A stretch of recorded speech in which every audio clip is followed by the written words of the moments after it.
नमस्कार दोस्तों।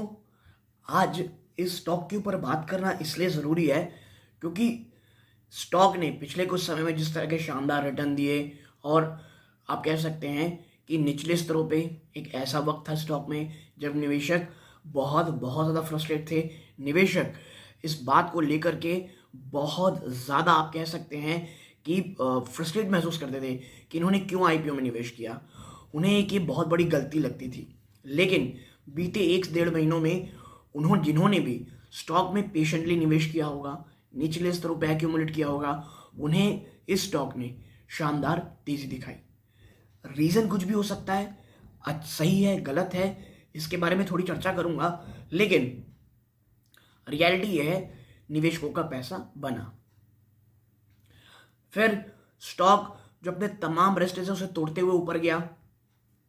मैंने भी पिछले कुछ समय में वीडियोस बनाए। मैंने कहा था कि भाई ये 2 रेजिस्टेंस हैं और एज अ इन्वेस्टर आपको एक बात पता होनी चाहिए कि हाँ, लॉन्ग टर्म इन्वेस्टमेंट 3 साल 5 साल की होती है। लेकिन मैंने कहा था कि यदि आप काफ़ी अच्छे रिटर्न में हैं, पार्शियल प्रॉफिट बुक ज़रूर कर लें। और बार बार मैंने एक ही लाइन दोहराई है दोस्तों कि जब आप एक इन्वेस्टमेंट जर्नी में होते हो, 2 चीज़। पहला, एक दिमाग में बहुत बोरिंग जर्नी होने वाली है। इन्वेस्टमेंट बिल्कुल भी एक्साइटिंग नहीं होती है।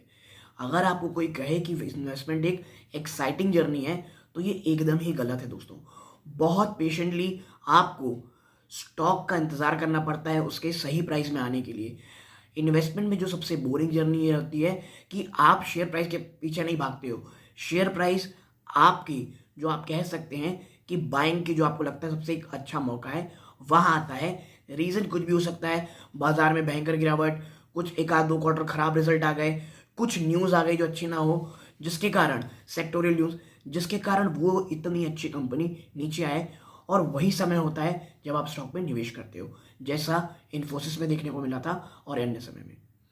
वही मोमेंट आईआरएफसी के साथ हुआ जिसके ऊपर आज मैं वीडियो बना रहा हूं दोस्तों। और उसके बाद निवेशकों ने काफ़ी पैसा बनाया। प्रॉब्लम तब आने लगी कि मैं देखता था कि लोग, हर कोई कहने लग रहे थे कि भाई अब तो यहाँ से 30 रुपये, 40 रुपये, 50 रुपये, 100 रुपये की बातें चल रही थी। मैंने वीडियो बना के तब यही कहा था कि देखिए, कल क्या होगा आने वाले 3 सालों में, 5 सालों में, ये हमें नहीं पता। लेकिन हाँ, हमें स्टेप बाय स्टेप देखना है। तो 35 रुपीज़ एक ऐसा लेवल मुझे लगता है जो करेंटली ओवरली प्राइस दिखाता है मुझे। प्लस ओवरली प्राइस इसलिए नहीं कि इसकी कह सकते हैं स्टॉक बहुत भाग गया था, कि इसके पीछे की रैली कोई ठोस रीज़न मुझे नहीं दिखता था। क्योंकि जो कई बार रीजंस बताए गए कि भाई जो आरबीएनएल है उसने उन्हें बहुत ज़्यादा ऑर्डर्स मिल गए तो उनके फाइनेंशियल रिक्वायरमेंट शायद आईआरएफसी पूरी करेगा। कई जगह ये न्यूज़ निकल के आई कि भाई जो निर्मला सीतारमन जी हैं, वो जो बजट पेश करने वाली हैं, वो बहुत ज़्यादा फेवरेबल होने वाला है। लेकिन कहीं भी ठोस ऑफिशियल डॉक्यूमेंटेशन नहीं था। ठीक। और अब जो बहुत सारी मुझे आ रहे हैं कमेंट्स की, क्या ओएफएस आ गया है, क्या सरकार ने बेचने की न्यूज़ निकाल दी है, अचानक से इतनी गिरावट क्यों आई है, क्या बाजार की गिरावट में भी इतनी गिरावट होनी चाहिए थी। क्योंकि कई लोग इसे डिफेंसिव प्ले की तरह दिखते थे कि भाई एक अच्छी डिविडेंड कंपनी है, बाजार के मुकाबले कम गिरती है। लेकिन मैंने कहा था जब आपका स्टॉक इतना भाग जाता है, इतना तेज भाग जाता है, तो गिरावट होनी लाजमी है।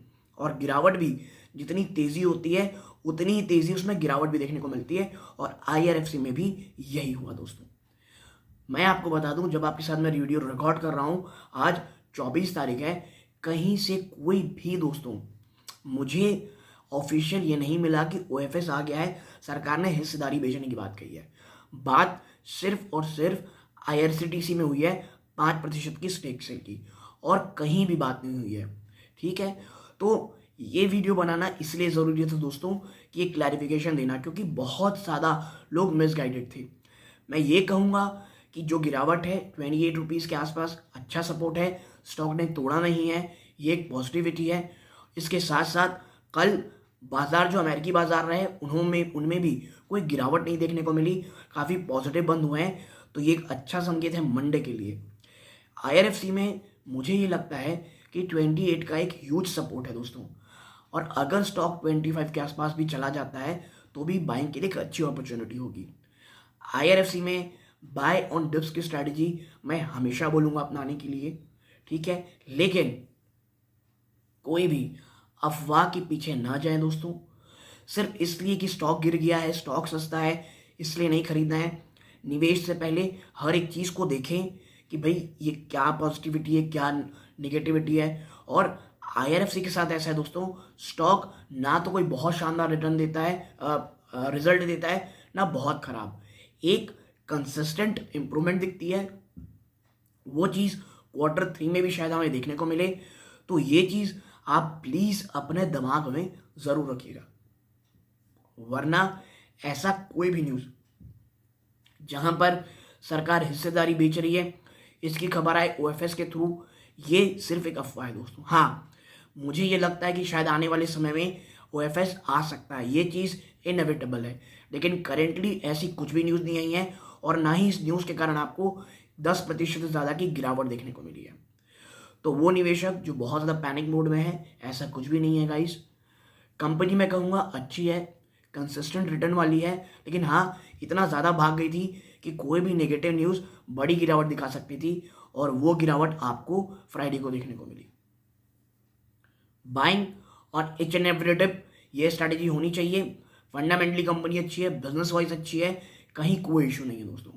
तो एज अ लॉन्ग टर्म निवेशक स्टॉक में निवेशित रह सकते हैं, हर एक डिप बाइंग की अपॉर्चुनिटी होगी। तो ये मेरे उन कह लीजिए आप सब्सक्राइबर के लिए वीडियो ज़रूरी था कि जो बहुत ज़्यादा पैनिक मोड में है दोस्तों, कि आखिर इस गिरावट में क्या करें। कंपनी देखिए कहीं भी जा सकता है, स्टॉक ऊपर भी जा सकता है, नीचे भी जा सकता है, लेकिन अब मुझे लगता है इन स्तरों पे भी एक्यूमुलेशन किया जा सकता है। मैं अभी कोई भी बहुत बड़ी एक साथ लमसम इन्वेस्टमेंट करने से बचने के लिए कहूँगा दोस्तों। हाँ, एक्यूमुलेशन की जा सकती है। तो यदि आपको ये छोटा सा एक वीडियो तो दोस्तों अच्छा लगा हो, लाइक करके चैनल को सब्सक्राइब कीजिएगा ऐसी स्टॉक स्पेसिफिक न्यूज़ के लिए। और आज दोस्तों रात 9 बजे membership only, membership special live आने वाला हूँ मैं रात को 9 बजे। तो कोई भी क्वेरीज जो भी मेंबर्स की होगी वो मैं सॉल्व करने की कोशिश करूँगा। यहाँ तक जुड़े रहे, अपना कीमती समय दिया, इस बात का बहुत बहुत धन्यवाद। ये इस वीडियो का अंत है। जय हिंद दोस्तों।